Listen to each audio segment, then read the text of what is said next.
कहा कहाँ जाएंगे?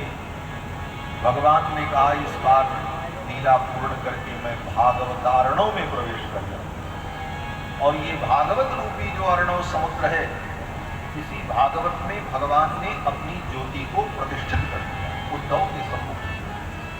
तिरोधाय प्रविष्टोयम श्रीमद्भागवतार्णवम तेनेयम वाङ्मयी मूर्ति प्रत्यक्षा वर्तते।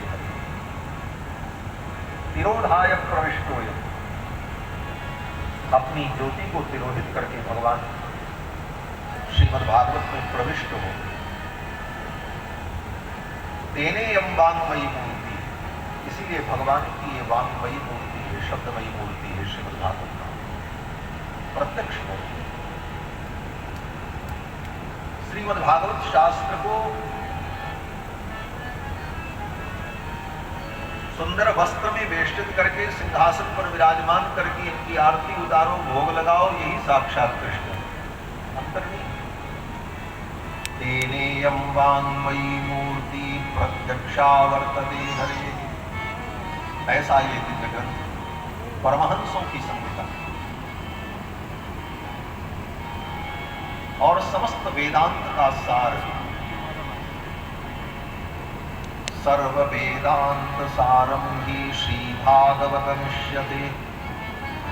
समस्त वेदांत का सार है श्रीमद्भागवत। वेदांत अर्थात उपनिषद, वेदों का अंतिम भाग जो उपनिषद है, उस उपनिषद में जो ब्रह्म तत्व का वर्णन किया गया, ब्रह्म का विवेचन किया गया, उस वेदांत शास्त्र का जो सार कुछ अगर है श्रीमद्भागवत महापुराण। सर्व वेदांत सारम ही,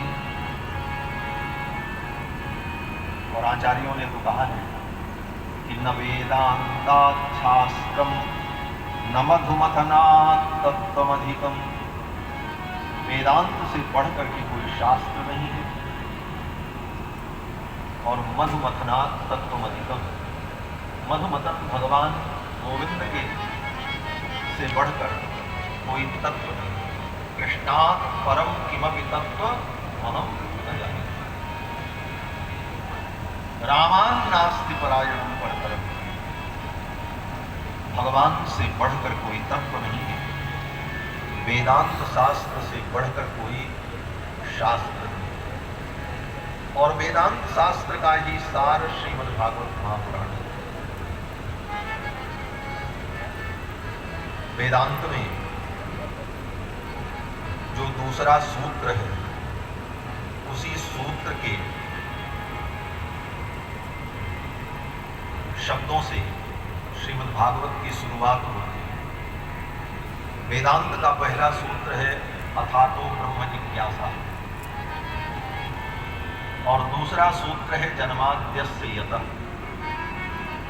तो वेदांत का जो दूसरा सूत्र जन्माद्यस्य यतः है, इसी सूत्र को ही वेद व्यास जी ने श्रीमद्भागवत के मंगलाचरण के श्लोक के प्रथम पंक्ति के प्रथम शब्द के रूप में प्रतिष्ठित किया। जन्माद्यस्य यतोऽन्वयादितरतश्चार्थे स्वभिज्ञस्वराट् तेने ब्रह्म हृदाय आदिकवये मुह्यन्ति यत्सूरयः तेजो वारिमृदां यथा विनिमयो यत्र त्रिसर्गो मृषा धाम्ना स्वेन सदा निरस्तकुहकं सत्यं परं धीमहि। श्रीमद्भागवत के मंगलाचरण के प्रारंभ में वेदांत के इस सूत्र को ही वेद व्यास जी ने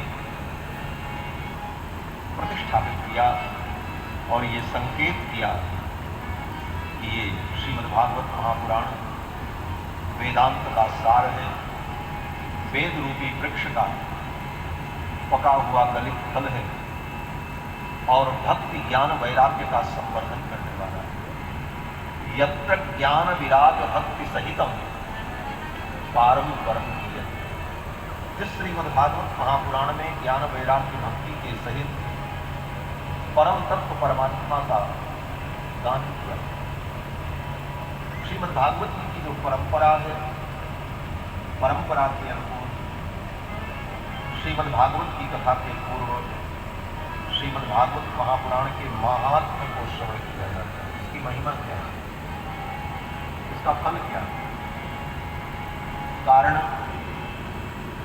कि मानव का स्वभाव है बिना प्रयोजन के किसी भी कार्य में मनुष्य की प्रवृत्ति नहीं होती। प्रयोजन मनुद्देश्य मंदोपि न प्रवर्तते। मंद से मंद प्राणी भी बिना प्रयोजन के किसी कार्य में प्रवृत्त नहीं होता। आपसे कहा जाए आप सरयू जी में डुबकी लगाओ, भाई पहला प्रश्न आपके मन में यही होगा, क्यों लगाओ, क्या मिलेगा, प्रयोजन क्या है? बिना प्रयोजन के मंद से मंद प्राणी भी किसी कार्य में प्रवृत्त। तो ये 7 दिन तक भागवत सुनने के लिए हम प्रवृत्त हों सारा काम छोड़कर,